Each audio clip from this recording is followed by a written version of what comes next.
You don't see a lot of women in high, managing roles, right? So I know for me, it was like, I'm not qualified to do this, right? Like, we don't know what to do. And Bridge is feeling the same way, right? So we're like, but we know that we have the skills and the tools. Like, it's never that we can't figure it out. We have complete confidence that we'll figure anything out. But I think we had to get over that hurdle of, can we do this? Without Fear of Her Future podcast is for women who are passionately pursuing financial freedom, using multiple streams of income and real estate to accomplish their goals. We are here to empower you to be brave, dream big, and design a life that you love that inspires others to do the same. I'm your co-host, Andrea Engstrom, a real estate investor and business coach, and co-founder of the Partnership for Realtors. And I'm here with my co-host, Tresa Todd, founder of the Women's Real Estate Investors Network and author of the book, Without Fear of Her Future. Over the past 2 years, Tresa has had over 300,000 join her masterclass, where she teaches women how to become successful real estate investors. Hey, Tresa. Hey, Andrea. Well, we are welcoming back a couple of guests today. Happen to be students of the Women's Real Estate Investors Network who, my gosh, fiery investing duo. These ladies are changing the real estate game in Pennsylvania. Mary Verratti and Brigette Davitt are taking on bigger projects than ever before. So today we are talking about the shift they made from doing deals to investing in a full-time business. So welcome, Mary and Brigitte. Hi. Hi, Tresa. Hi, Andrea. Hi, Andrea. Oh my gosh. Hello. You guys are adorable. And for those who are listening, you can't see this, but I encourage you to watch the video on our website. Mary and Brigitte have showed up as twins today. They're in the most adorable cowl neck sweater that is the same color. And I'm such a fan of you too. I'm so glad you're here today. Yes. I am just so proud of what you have accomplished. So exciting. So tell our listeners a little bit about yourselves for those who have missed our previous episode with the two of you. How did you meet and what do you do? Yeah. Mary and I have been working together since we met in the REIN about 2 years ago now. We have been investing in just about everything because we were taught just about everything. And so when we started out, we met, Mary was actually in Seattle and I was in Pittsburgh, but Mary's from Pittsburgh as well. And she reached out to me. I saved that message. It's such a sweet message that she wrote. She just said, I saw you in the group. I just wanted to connect. We're in the same neighborhood. I'm coming back and we're going to do something together. And when she did come back, we did our own marketing campaign and we started marketing together. We got our first property under contract soon after that. And then the second and the third. And here we are over a dozen properties later. So exciting. We're working a ton on just really moving from hustlers to CEOs, owning multiple companies. Yes. Oh, that's a great feeling when you go from that to the next. I love it. So you've been busy. Gosh, since we had you on the show on episode 7. So tell us, what does your business look like today? Yeah. So now we have, so I have currently left my full-time job. So job. That was actually one of my goals. We joined a local mastermind a couple months ago. So I think right before Christmas, and that was my first goal, and I did it in mid-January. So pretty excited about that. So that has sort of been something that's catapulted our business strategy.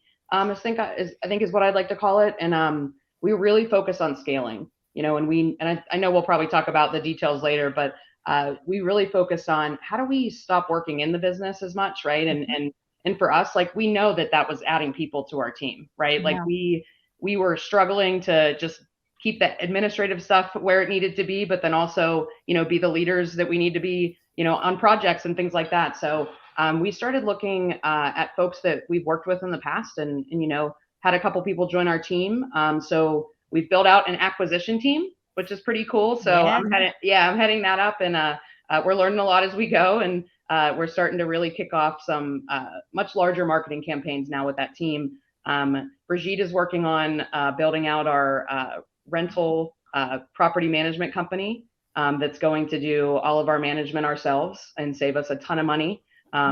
We've had multiple property managers for some of our places, and all good, but not exactly what we wanted, so we want to figure out how to put that in our business so that we can control the guest experience, right? Like that's really what it's all about for us.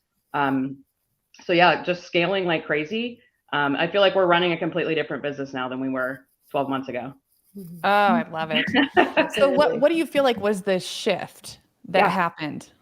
Yeah, it was, it's very pertinent in my mind. So when we joined the local mastermind in Steel City Syndicate is what it's called. So we joined that mastermind, and our first meeting, we met a wonderful man that just said, "Hey, tell me about your business. What are you doing?" And we both kind of were like, he's asking us. So, we told him about what we're doing, and he was like, "That's a lot. You guys have a lot going on, He said, "I'm a consultant. I'd love to meet with you and just help you in your business." So we did that, about a week later, Bridge, I think.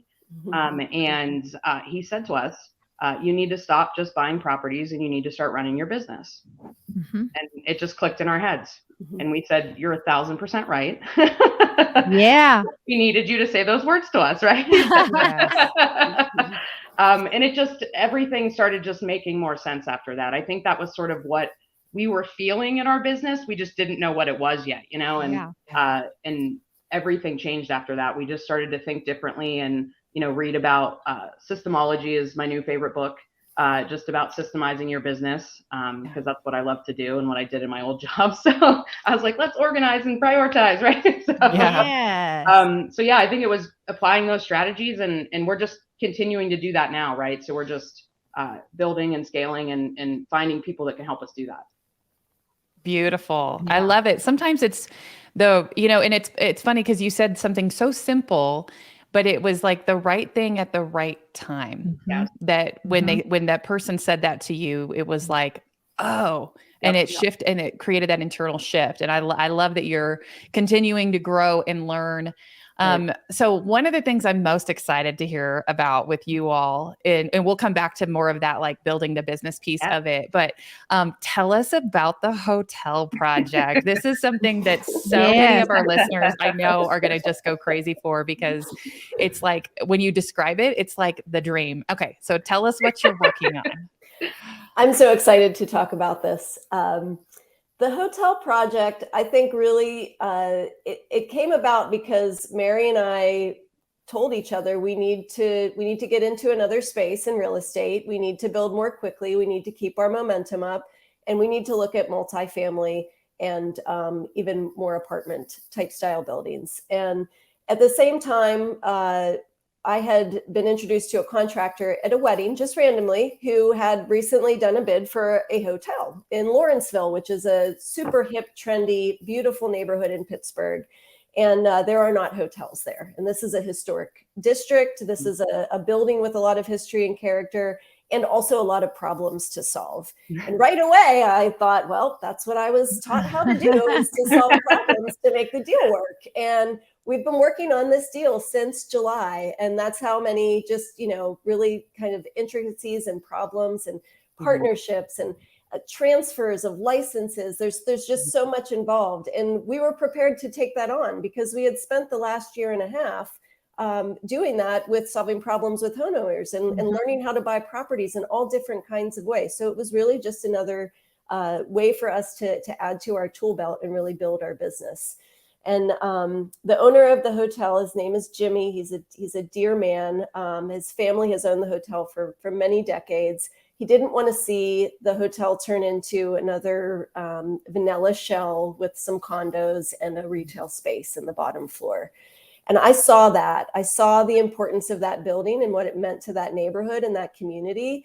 And as an artist and a designer, this emotion and this need welled up inside of me to make sure that building was taken care of, and that neighborhood didn't lose that important part of who they are. And there were tons of music events and trips that he took with neighbors and the community members. And, he helped people out that patronized his restaurant and his bar. And He just did so much. He was letting the tenants in the upstairs hotel had been there for many, many years, and he barely charged them rent, and they were like family to him. And this really meant so much to me and my why of why I'm an investor. And it really is to transform and to bring back and to build, not just for myself and for my family, but for everyone who is around me and everyone who can be involved in the work that we're doing. So I knew right away that it was the right fit. And there were just so many hurdles and so many obstacles. And all through this, he was getting multiple offers, over asking cash from other investors, and he turned them down because he knew that we were committed to what this building could be. I love it. Yeah. It's been amazing. And we're right now, just before this meeting, we met with our 3 different funding partners that are coming in from lots of multiple state community funded organizations and groups to make this really work, because we're looking at about a $2 million renovation and $1 million purchase price. So we're not talking small change here. No.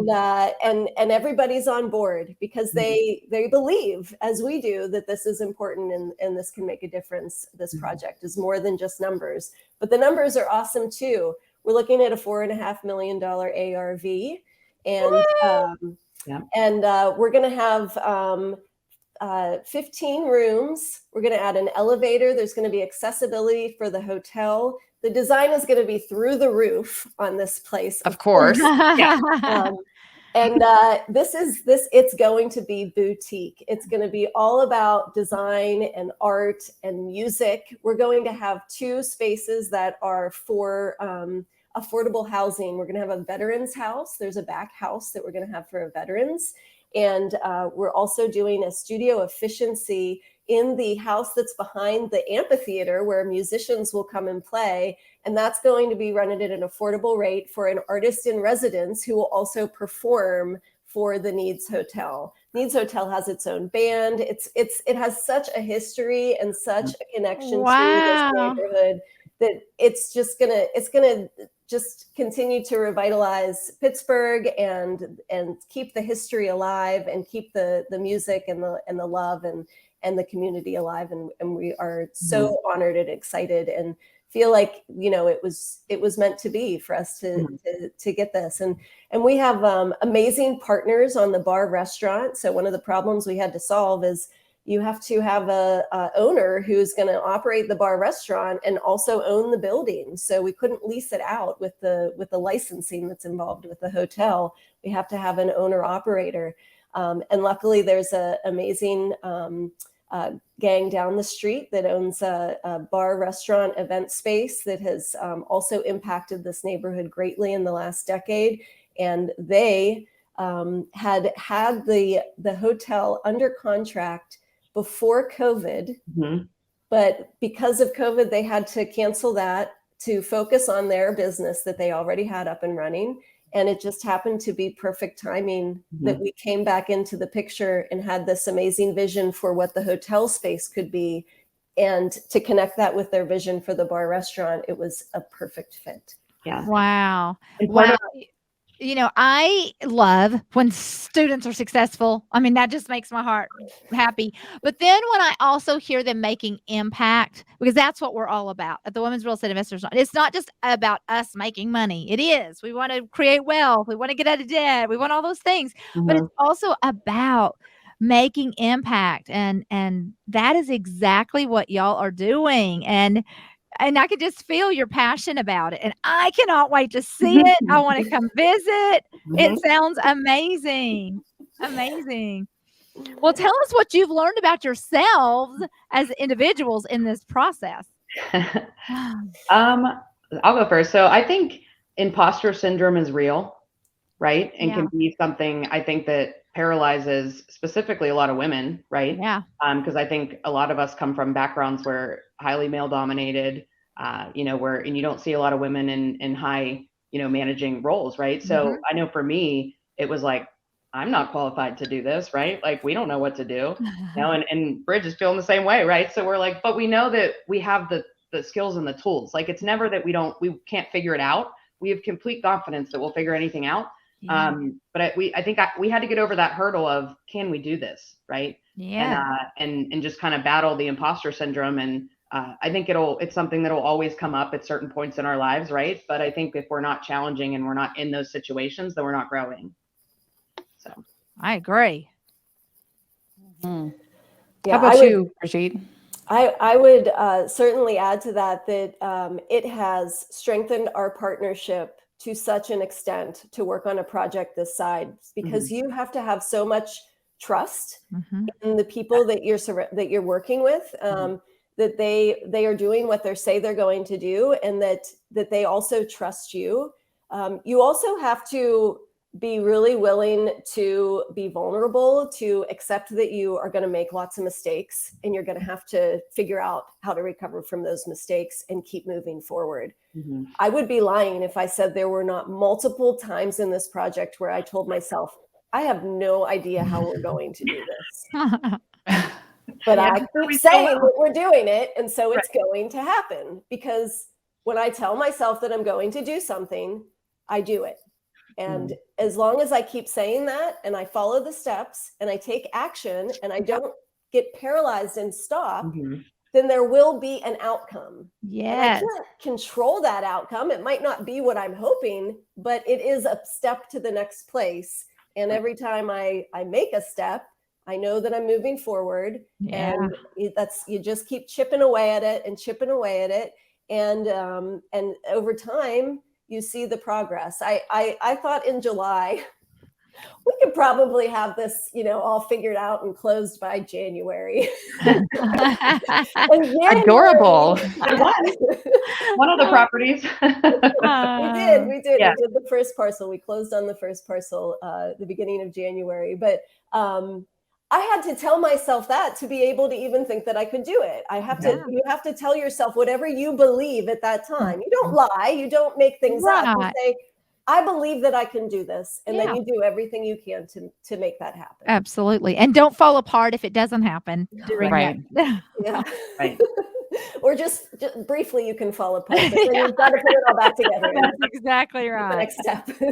Yeah. Brigitte, let me ask you this question. Do you think you would have been bold enough to make this move if it was just you all by yourself? What impact has having a partner had? And I'm going to ask you the same question, Mary. Would you have done this if you were all by yourself?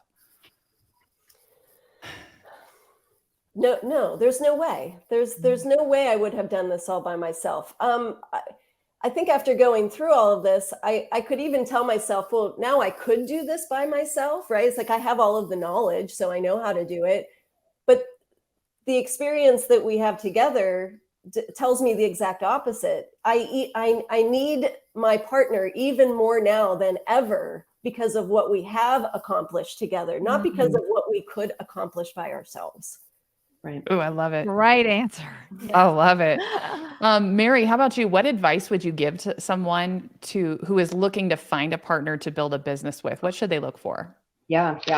I think spending as much time with that person as you can prior, but I also think that it's important to go through tough times with that person, right? It's important to see, like, how does this person handle adversity? How do they handle ambiguous situations?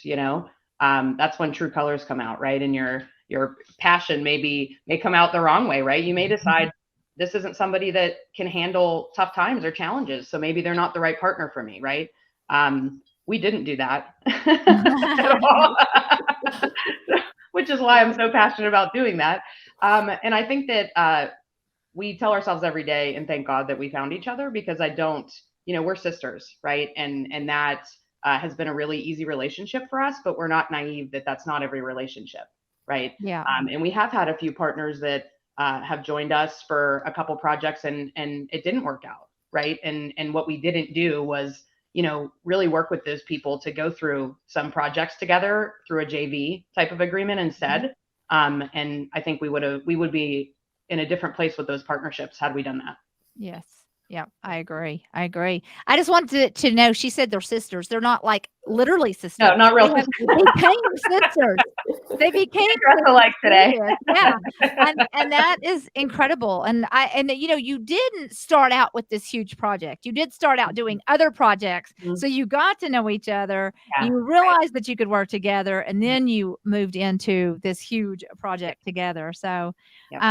well, can you talk a bit about how you scaled to this point where you now have employees?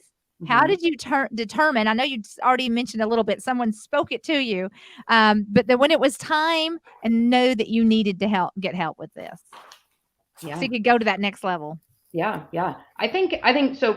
We kind of had this vision of like, wow, now we know where we need to go, right? So we had to say, how do we get there? Part of it, I think, was joining a local mastermind here in Pittsburgh with friends that we've networked with over the last couple of years that they're the people here doing really big things, right? And we are far from the smartest people in that room, and it's challenging every time we go in. We actually presented last night and got a ton of feedback on our hotel, and it was scary, right? And but we needed to put ourselves in rooms with those people to get that feedback. Yes. I think that we've assessed the partners that we have in accounting that are helping us. We're sort of going through and assessing, are these the right people to be a part of our business? Because we now have a much more clearer vision of where we're going, right? And what we want to do. And we're changing property management companies to build out our own, right? So we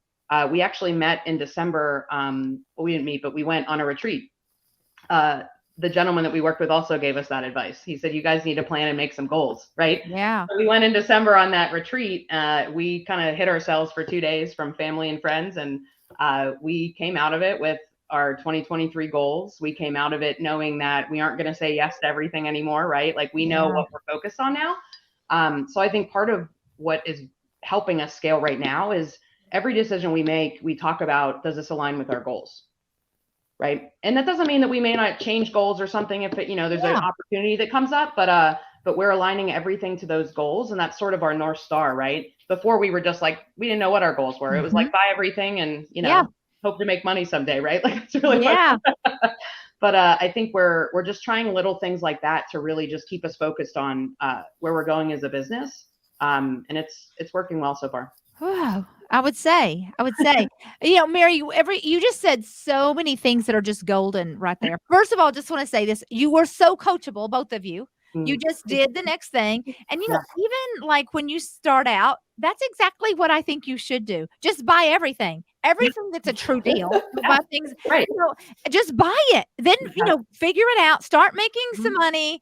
And then there is a time that you go, okay, now I don't have to keep on this same path. Let's shift the path a little bit. Let's see, make some goals and all of that. So everything that is just coming out of y'all's mouths is just so powerful. And I hope our listeners are just picking this up from just being willing to do the hard work, stick with it, find a partner you can work with, and then know when it's time to make some huge shifts. So yeah. Speaking of when it's time, you both have been able to quit your 9 to 5. Brigitte, you were a professor. Mary, what were you doing before you quit your 9 to 5? I was working for Amazon for the last 8 years as a So HR leader. Yeah. Wow. Very cool. Well, for all of our listeners wishing to do the same, and there's a lot of them out there, what advice would you give to someone who really wants to take their side hustle and real estate stuff they do and turn it into a full-time business like you both have? Well, I would say that Mary was an excellent planner in how she exited her position, and I was a very emotional one. I chose to leave my position teaching first and foremost because of my family. I wanted to be home with my kids. My son is 6 and my daughter is 4, and I read a quote recently that says you will spend 90% of the time with your children by the time they are 9 years old. Wow. And so that really that idea shook me to the core, even then, knowing that, that time with them is precious, and I want to make sure that I'm there to tuck them in at night and to pick them up and drop them off at school. And that job was not conducive to that to begin with. At the same time, I was ready to be a full-time real estate investor, whatever it takes. I wasn't thinking about salary. I wasn't thinking about benefits. I wasn't thinking about how I was going to pay my bills in the following few months. I was very fortunate to have a extremely supportive, also business owning entrepreneurial husband who knew what I was doing and saw the end goal and was 100% supportive. And that is what gave me the confidence to leave that job. Would I recommend that for everyone? I think it's your decision to make, but you do have to know how you're going to be able to survive through a lot of grit and toil building your own business. It will not be easy, but it is 100% the most rewarding thing you can do for yourself. Yeah. I know a lot of moms out there are like choking back the tears at that statistic that you shared, like I am. Mary, you were more calculated in your approach. Talk to us about how you made that decision and what steps you took. Yeah, for sure. I think that once I joined the mentorship and I moved back to Pittsburgh, met Brigitte, and we started working together, I had been questioning for a while, what's next for me? Like I really enjoyed my career with Amazon, but I knew that I probably wasn't going to retire from there, and it's a grind, right? Like I spent a lot of years just working, right, and not doing much else.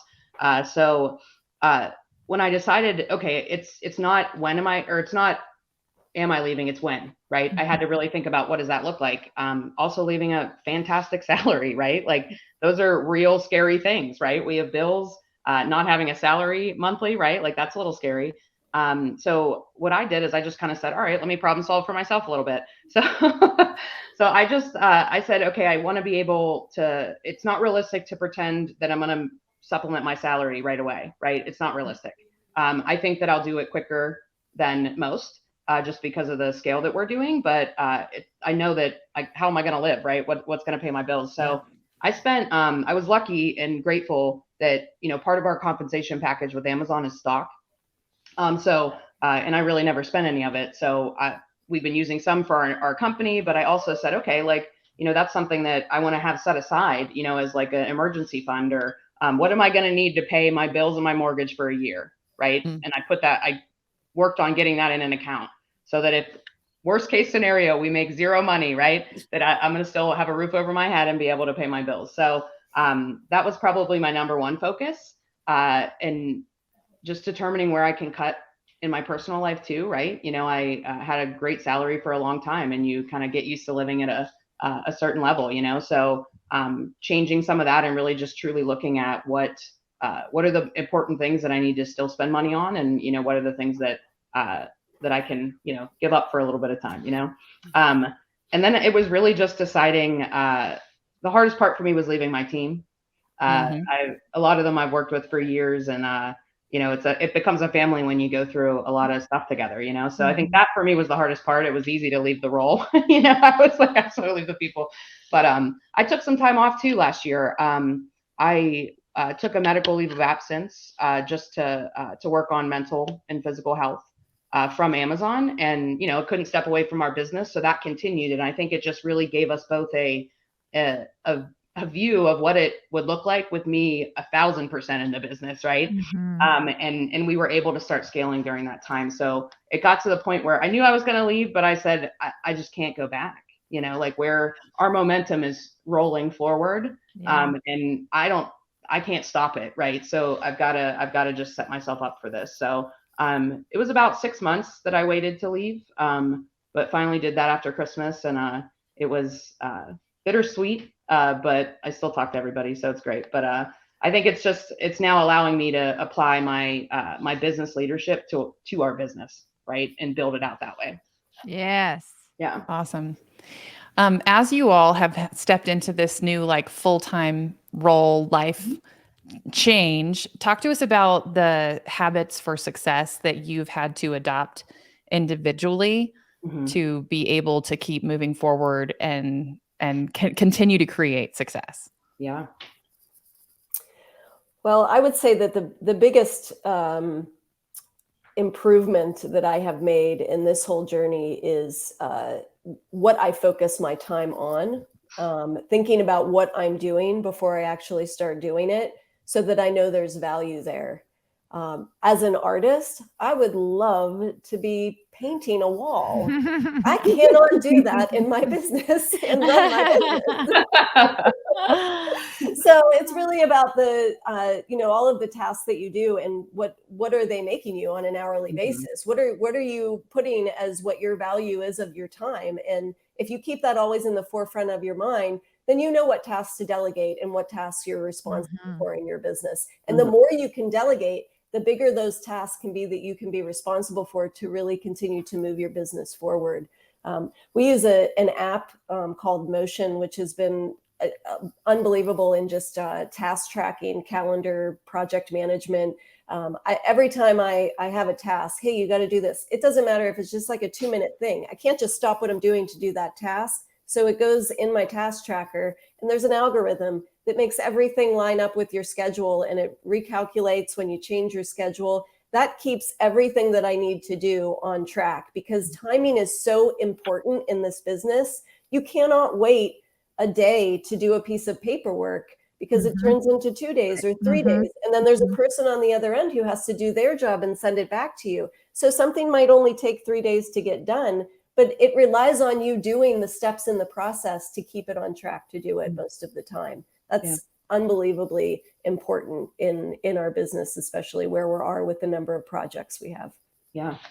I think too, ruthless prioritization is how I would probably describe it, is that we always have a million things to do, and we use our task tracker, but you got to be able to say, like, what are the 3 things that are going to move us forward today, right? And then keep doing that every day, every evening, and just constantly prioritizing. I think the other thing too that we didn't fully understand at first was the importance of realizing that when you hire people, or you use a VA or a contracted employee, the cost of them is not just what you're paying them, right? Like because sometimes we're like, oh, it's too expensive, I can't pay that person. But what is that person giving you in your business, right? So if Brigitte was a salaried employee, right, like her salary is not just what she's worth, right? Like she's adding so much value to the business, and we're going to see so much more growth, monetary and just the company, right, as we do that. So I think realizing how important it is to don't not spend money on payroll if it can help you build your business. It might be a small transition, right, where maybe you have more going out than coming in, but it's necessary to get to that next level, because we can't do all the work and work in the business every day and expect to scale. Yeah. So good. I just also want to mention to our listeners, you mentioned a app called Motion that sounds amazing. I want to go check that out. But so for you very busy women out there, check out that Motion app. All right. So we like to ask our guests for 3 takeaways. So what 3 things would you advise an investor or entrepreneur who is looking to be brave and grow, or is perhaps feeling stuck where they are? So I'll let one of y'all take a couple, and then the other one. Yeah.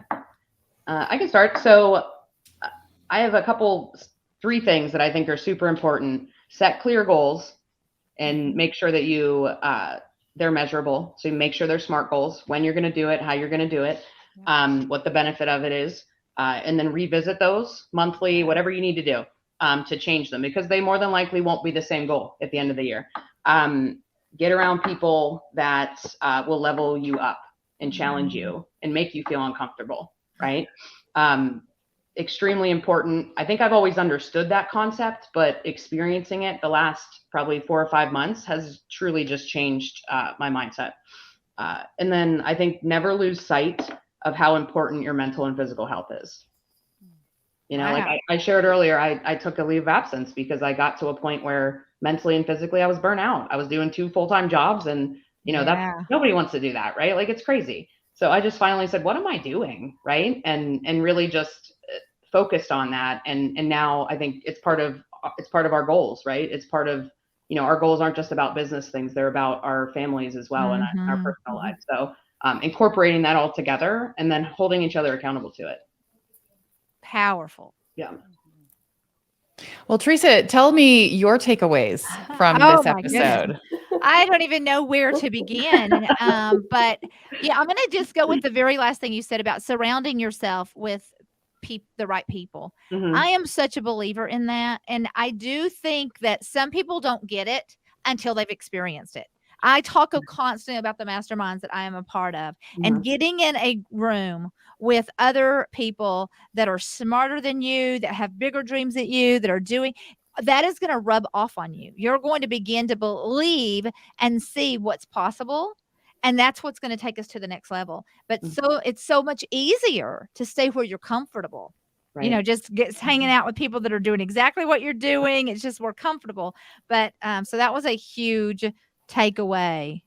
Awesome. Well, we like to issue a challenge each week. So Mary and Brigitte, what would you challenge our listeners to do to move forward powerfully in their life or in their business this week? Oh man. I would challenge you. Challenges can be very simple and still be very effective. I would challenge you to just make one promise to yourself to do something that you do every single day for this week. And just promise yourself that you're going to do that one thing, and that's it. And that is a step towards your goal. And sometimes just one very small step is the best thing that you can do, because starting is the hardest part. Yeah. So just start that one thing. Oh, I love this. Okay. I just had a big aha moment because I tend to make lists in my journal of all the things I'm going to start doing and all the things I'm going to stop doing. And then I never, like, I don't want to say I never, but it's like, I keep writing the same things over and over again. Right. Y'all know what I'm talking about. Yep. But you just said, just do it for 1 week. And so it's not like you're promising that you're forever going to give up the things that you love. It's just for 1 week. You're going to do this instead. Yeah. Right. Ooh, that's good. Thank you, Yes, Brigitte. it is. Yes.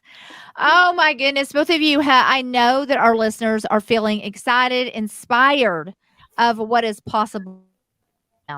That you just came into this 2 years ago, no experience, and you just did it. And I'm so proud of you. This has been an incredible conversation. So where can our listeners follow your progress or maybe connect with you? Yeah. So we are at We Buy Homes PGH.